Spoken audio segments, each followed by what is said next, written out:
Class 8. Today we are going to read about convection, conduction, radiation. Okay? We are going to continue the chapter heat, which we were reading the last class. Today we are starting then flow of heat, conduction, convection, and radiation. Here is a small cat, actually kitten, who is trying to understand your environment and science. Okay. Conduction মানে হচ্ছে পরিবহন। হ্যাঁ, তো প্রথমেই তোমাদের একটা ধারণা দিই যে এমনটা নিশ্চয়ই দেখেছো যে চামচ গরম জলের মধ্যে রাখা হয়েছে বা ফুটন্ত জলের মধ্যে রাখা হয়েছে, বা তরকারি রান্না করার সময় মা খুন্তি হাতা রেখে ভুলে গেছে এবং সেটা পরবর্তীকালে যখন হাত দিয়েছো তুমি, তখন তুমি দেখেছো সেটা গরম হয়ে গেছে। অথচ ননস্টিকের যে স্প্যাটুলাগুলো বা আমরা যেগুলো কাঠের খুন্তি ব্যবহার করে থাকি ননস্টিকের জন্য, সেগুলো কিন্তু সেরকমভাবে গরম হয় না। কেন হয় না? Because they are bad conductors. আর যারা গুড কন্ডাক্টার্স তারা কিন্তু খুব সহজে নিজের ভিতর দিয়ে তাপ যেতে দেয়। সেরকমই কয়েকটা জিনিস নিয়ে এখানে এক্সাম্পল দেওয়া হয়েছে।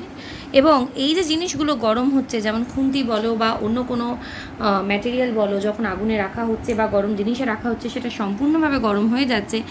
This is because they are good conductor and not only that, due to conduction. Conduction মানে কি? আসলে কন্ডাকশন একটা এমন পদ্ধতি যেখানে একটা কণা যদি গরম হয়, সে নিজের পাশের জনাকেও গরম করে। অর্থাৎ কন্ডাকশনের মারফত যদি হিট এক জায়গা থেকে অন্য জায়গায় যায়, তাহলে বলা হয় যে সেই পার্টিকলসগুলো, সেই সলিডের পার্টিকলসগুলো পরস্পর হিটকে ট্রান্সফার করতে করতে যায়। তো এই জিনিসটা আমরা কি করে বুঝবো? কোথায় দেখেছি আমরা এরকম? তোমরা দেখবে তোমাদের যে সাইকেলের গ্যারাজ থাকে স্কুলে, সেখানে পরপর পাশাপাশি পাশাপাশি পাশাপাশি সাইকেলগুলো থাকলে একটা সাইকেল পড়লে বেশ অনেকটা দূর অবধি সাইকেল পড়তে থাকে। এই যে ঘটনাটা, এইটাও কিন্তু কিছুটা কন্ডাকশনের মতন, মানে একজন যদি পায় ধাক্কা, বাকিরাও পাচ্ছে। ঠিক একইভাবে যখন একটা হিটের আমরা নিচ্ছি, একটা কন্ডাকশনের ক্ষেত্রে আমরা যখন একটা সাবস্টেন্স নিচ্ছি, নট সাবস্টেন্স, একটা অবজেক্ট নিচ্ছি, যেমন ধরো একটা রড নিলাম, তার প্রথম প্রান্ত যদি গরম হয়, সে তার নিজের পাশের প্রান্তটাকে গরম করবে, তারপর তার পাশের প্রান্ত। অর্থাৎ পার্টিকলস কিন্তু এক জায়গাতেই দাঁড়িয়ে আছে, অথচ শুধু হিটটা একটা পার্টিকেল থেকে অন্য পার্টিকেলে ট্রান্সফার হচ্ছে। ঠিক আছে? এবং এই ক্ষেত্রে কিন্তু হায়ার টেম্পারেচার থেকে লোয়ার টেম্পারেচারের দিকে হিট যাবে। This is conduction. এই জায়গাগুলো আমি বিশেষ জোর দিয়ে না পড়ানোর একটাই কারণ যে এগুলো আমরা আগে পড়েছি। তো কন্ডাকশনে কয়েকটা কি পয়েন্টস আছে, আমি অবশ্যই লাস্টে তোমাদের পাঠাবো। ফার্স্ট অফ অল, কন্ডাকশন সলিডে হয়। কন্ডাকশন হওয়ার জন্য হিটের কন্ডাকশন, এটা আরেকটা বেড়াল দেখো, কামড়ায় না। হিটের কন্ডাকশন হওয়ার জন্য কি প্রয়োজন হয়? মিডিয়ামের প্রয়োজন হয়। এবং এইখানে পার্টিকলসের ফুল ডিসপ্লেসমেন্ট হয় না, মানে কণাগুলো নিজে এক জায়গা থেকে অন্য জায়গায় যায় না, কেবলমাত্র তারা হিটটাকে কন্ডাক্ট করে দেয়। এবার এই যে কন্ডাকশনের কয়েকটা আমরা উপযোগিতা, বিভিন্ন জায়গায় তার ব্যবহার, সেটা দেখব। Usually during the time of transportation of ice block, এক জায়গা থেকে অন্য জায়গায় বরফ যখন নিয়ে যাওয়া হয়, তাকে জুট ক্লোথ দিয়ে ঢাকা হয়। কেন? কারণ তার ভিতরে থাকে air remains trapped within the space between the particles. ওই জুট ব্যাগের ফুটোগুলোর মধ্যে কিছুটা এয়ার থাকে এবং সেটা কিন্তু এয়ার, জুট অর সডাস্ট, এরা সবাই ব্যাড কন্ডাক্টার্স অফ হিট। তাই জন্য বাইরে থেকে বরফটাকে গলানোর জন্য তাপ ঢুকতে পারে না। ঠিক আছে? একই কারণের জন্য আমরা কিন্তু উলেন গার্মেন্টস পরি, যাতে কি শরীরের তাপটা বাইরে না বেরিয়ে যায়। আর ব্ল্যাঙ্কেটেও তাই হয়। তুলো দিয়ে তৈরি যে ব্ল্যাঙ্কেটগুলো, তার প্রচুর ছিদ্র থাকে, সেখানে বায়ু থাকে, যেটা ব্যাড কন্ডাক্টর অফ হিট। ঠিক আছে? এবার চলে আসবো আমরা ডিরেক্টলি। আচ্ছা, ইগলুসও কিন্তু তাই। ইগলু মানে বরফের বাড়ি। এরা এস্কিমোজরা প্রচণ্ড শীত প্রধান দেশে বলবো না, these are found in Arctic, এইসব জায়গায় যখন তৈরি হয়, সেই সব জায়গায় অ্যাকচুয়ালি বরফের বাড়ি তৈরি করলে তোমার মনে হবে ঠান্ডা লাগার কথা, কিন্তু বরফ একটা কুপরিবাহী। এই জন্য ভিতরে যারা থাকে তারা বাইরের যে শীত সেটা অনুভব করতে পারে না। চলে আসি এবার কনভেকশন অফ হিটে। কনভেকশন অফ হিট মানে একটা এমন পদ্ধতি যেখানে পার্টিকলসগুলো নিজেরা হিটটাকে নিয়ে এগিয়ে যাবে। কন্ডাকশনে দেখেছিলাম পার্টিকলসের মুভমেন্ট হচ্ছে না, কিন্তু কনভেকশনের ক্ষেত্রে কিন্তু পার্টিকলসের মুভমেন্ট হবে।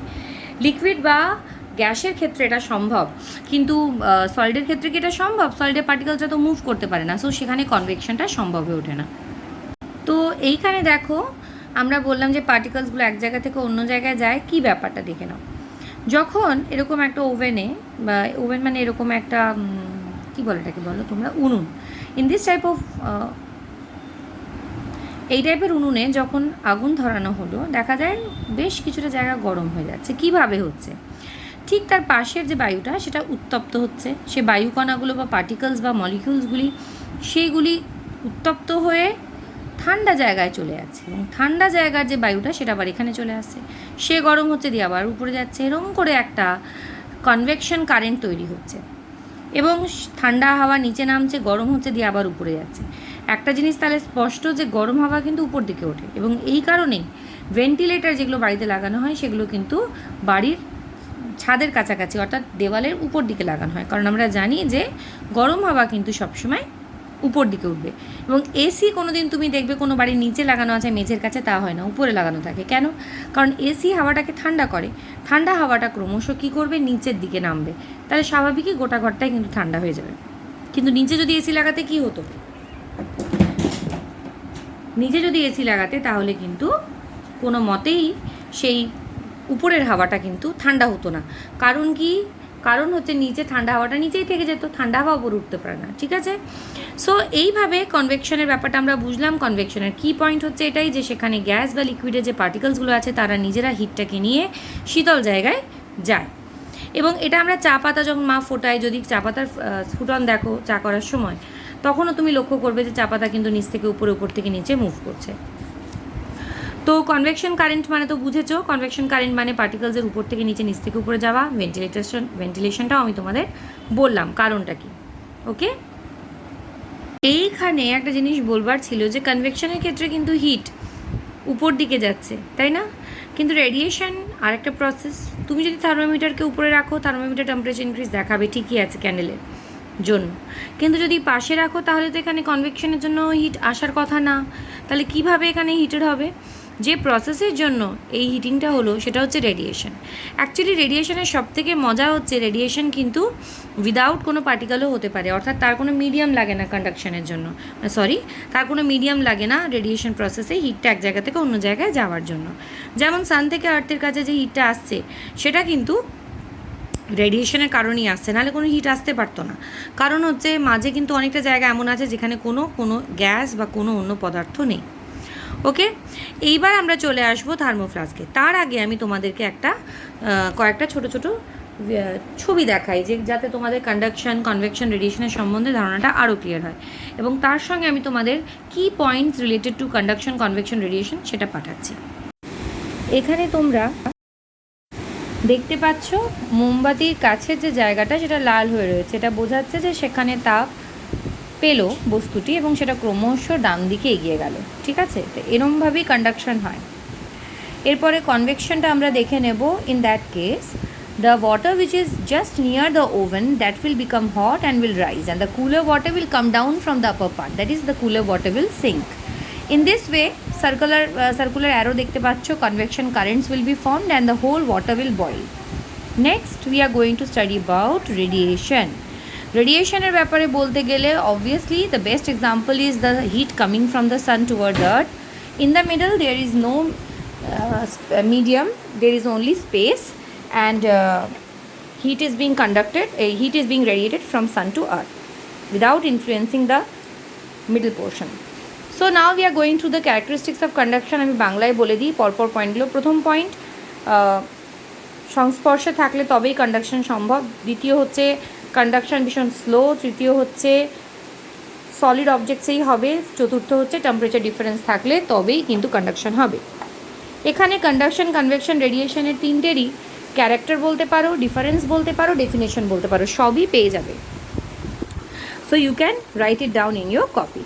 ওকে, তো এইভাবে আমরা এবার নিজের খাতায় কিন্তু নামিয়ে নেব। এই হচ্ছে একটা থার্মোফ্লাস্ক, যেখানে বিভিন্ন পার্টসগুলোকে আর একটু সিম্পলি দেখানো হয়েছে। তোমরা মন দিয়ে দেখো, মাথার উপর স্টপার রয়েছে, ডাবল ওয়ালড গ্লাস ভেসেল অর্থাৎ দুটো লেয়ারে তৈরি গ্লাসের যে বোতলটা, এবং ভ্যাকিউম আছে ওই দুটো লেয়ারের মাঝে, কর্ক দিয়ে আটকানো আছে যাতে কি গ্লাসের জিনিস তো ভেঙে না যায়। ভিতর বাহির দুটোই সিলভার থাকে। আউটার কেসটা আমরা কোনো ক্ষেত্রে স্টিলের দেখতে পাই, কোনো সময় প্লাস্টিকের দেখতে পাই, আর ভ্যাকিউম সিল আছে। ঠিক আছে? এই দেখো, এই ফ্লাস্কটিকে আবিষ্কার করেছিলেন স্যার জেমস ডিভার, উনি বানিয়েছিলেন। কনস্ট্রাকশনটা দেখো, ডাবল ওয়াল আছে, ডাবল ওয়াল, আমি একটু ম্যাগনিফাই করছি, হ্যাঁ, ডাবল ওয়ালড একটা কন্টেনার আছে যেটা কাঁচ দিয়ে তৈরি। ডাবল ওয়ালড কেন সেটা আমরা বুঝতে পারবো। ভিতরকার দেওয়ালের, আমি এখানে একটু মোটা করে আঁকছি, এটা হচ্ছে সেই ডাবল ওয়ালটা যেটা এখানে দেখানো হয়েছে, হ্যাঁ।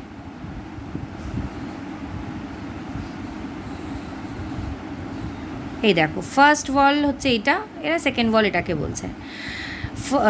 ভিতরকার যে দেওয়াল তার বাইরেরটা আর বাইরের দেওয়ালের ভিতরটা সিলভার করা থাকে,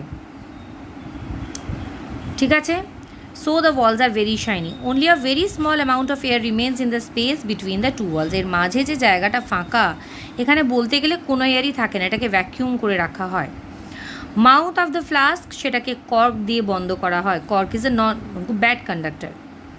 এবং এই গোটা জিনিসটাকে একটা মেটালের কেসের ভিতরে বা প্লাস্টিকের কেসের ভিতরে রাখা হয়, কিন্তু কেসেরও ভিতরে এই জায়গাটাতে এই যে ডট ডট দেখছো, তার ভিতরে কিন্তু কটন, গ্লাসউড বা ফেল্ট জাতীয় ব্যাড কন্ডাক্টর দিয়ে ভরা থাকে। প্রথম কথা, ভিতরে যখন তুমি লিকুইড রেখেছো, যদি কন্ডাকশন নিয়ে ভাবতে চাই সেটা কিভাবে বেরোবে, সেটা বেরোবে কন্ডাকশন নিয়ে বেরোতে গেলে সে প্রথমেই ধাক্কা খাবে, সেটা হচ্ছে কন্ডাকশন গ্লাসে হয় না। সো কোনো মতেই কাঁচের দিয়ে ও বেরোতে পারবে না। এদিক থেকেও আবার এখানে কর্ক আছে, cork is a bad conductor, কোনোভাবেই হিট কন্ডাকশন মারফত বেরোতে পারবে না। তাহলে এবার দেখি কনভেকশন হতে পারে কি না। যদিও বা একটু উত্তপ্ত হয়ে গিয়ে কনভেকশন স্টার্ট হতে চায়, কনভেকশন হতে পারবে না, কারণ মিডলে কোনো মিডিয়াম নেই প্রায়। তাই জন্য হিট যদি বাই চান্স এখানে যদি চলেও আসে, সে কিন্তু এখানে এয়ার পাবে না যাতে কি কনভেকশনের মারফত সে বেরোতে পারে। আর শাইনি সারফেস কিসের জন্য? কারণ রেডিয়েটেড হিট, এটা এঁকেছিলাম আমরা, এখানে আছে আমার লিকুইডটা, সে যখন হিটটা বেরিয়ে আসতে চাইছে সে কিন্তু এখানে ধাক্কা খেয়ে রিফ্লেক্ট হয়ে আবার ফেরত চলে আসবে। কারণ আমরা বলেছিলাম দেখো যে বাইরের দেওয়ালের ভিতর দিকটা কিন্তু শাইনি করা আছে। রেডিয়েটেড হিটের এই একটা নেচার থাকে যে সে রিফ্লেকশন বা রিফ্র্যাকশন ফেস করতে পারে। আবার যদি বাইরে থেকে কোনো হিট ঢুকতে চায়, এখানে ঠান্ডা পানীয় রেখেছো বলে বাইরে থেকে যদি হিট ঢুকতে চায়, হয়তো ঢুকে গেল ভাই কোনো মতে সে ঢুকলো কষ্ট করে, এখানে এসে সে কিন্তু রেডিয়েশন, যখনই বললো যেখানে এয়ার নেই তাহলে এখানে কনভেকশন হবে না, আমি রেডিয়েশনের মারফত যাব, হিটটা এখানে এসে ধাক্কা খেয়ে ফিরে যাবে, কারণ এই জায়গাটাও চকচকে করা আছে যেহেতু। তার মানে দেখো কন্ডাকশন হলো না কাঁচ বলে, কনভেকশন হলো না, কোনো বায়ু কিচ্ছু নেই এখানে যে ওকে অ্যালাউ করবে যেতে, আর রেডিয়েশন হলো না ফর দ্য শাইনিং সারফেস। তো আলটিমেটলি যে লিকুইডটা ভিতরে রয়েছে সে কিন্তু যদি ঠান্ডা থাকে ঠান্ডাই থেকে যাবে, যদি গরম থাকে গরমই থেকে যাবে। তোমাদের কিন্তু এই আঁকাটা ভালো করে মানে প্র্যাকটিস করতে হবে, ইটস ভেরি ইম্পর্ট্যান্ট, ওকে। তো আজকে এই চ্যাপ্টারটা আমরা ফিনিশ করলাম, আশা করছি তোমরা বুঝতে পেরেছো। যদি কোথাও কোনো সন্দেহ হয় আমাকে জানাবে, ঠিক আছে? সবাই খুব ভালো থেকো, মন দিয়ে পড়াশোনা করো।